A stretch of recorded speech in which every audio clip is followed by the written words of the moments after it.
You know, one of the things that I've found being a student in schools and then working in schools and now supporting schools from afar is just to really remind us of our why. One of the slogans that I use a lot is I fight for kids. It came from my wife when we were in Washington, D.C. I was getting Principal of the Year, and someone stopped me in the elevator and said, "Why did I like being a principal?" And it kind of struck a spot where I wasn't quick to answer, and she's like, "Because he fights for kids the way that people fought for him."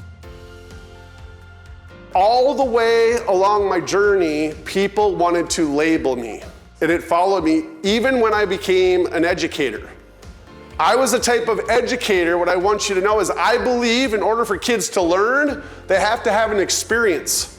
As we think about kids in our systems over time, your relationships with your students and your colleagues should be getting better over time. And if they're not, we might have a relationship problem. He understands, he's had just a vast array of experiences, but he also seeks to understand your context. And so he's not gonna come in and just pretend like he knows, because he will actually reach out and seek to really understand first, and then develop content and presentation style that meets the needs of your system. He was able to draw out some of the paraprofessionals and success coaches in the room, give them some tangible insight that just draws them in and it's actionable tomorrow. They can go back to the classroom and say, I can do this.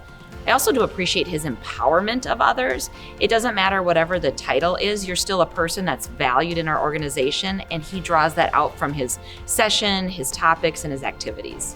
I think just the relatableness of his examples. You can see the audience nodding their heads, whispering to each other, a smile on their face.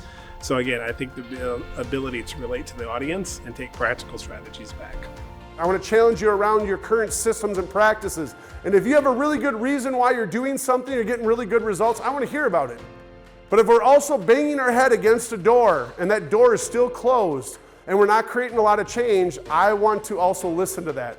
The biggest part, what I believe sets us apart is our name. Teach, inspire, listen, and learn, and the 360 is that we really listen and learn. So when you talk to an organization that brings you in to do a keynote, they're looking really for motivation, to inspire, to teach, and to challenge educators. But I also look at that scope and sequence, so what's next? In order to create change, we need a team. I know that we're better together, and when you can collaborate with other people that have similar vision and passion for what they do, it's pretty powerful. We're creating change, and our kids need us.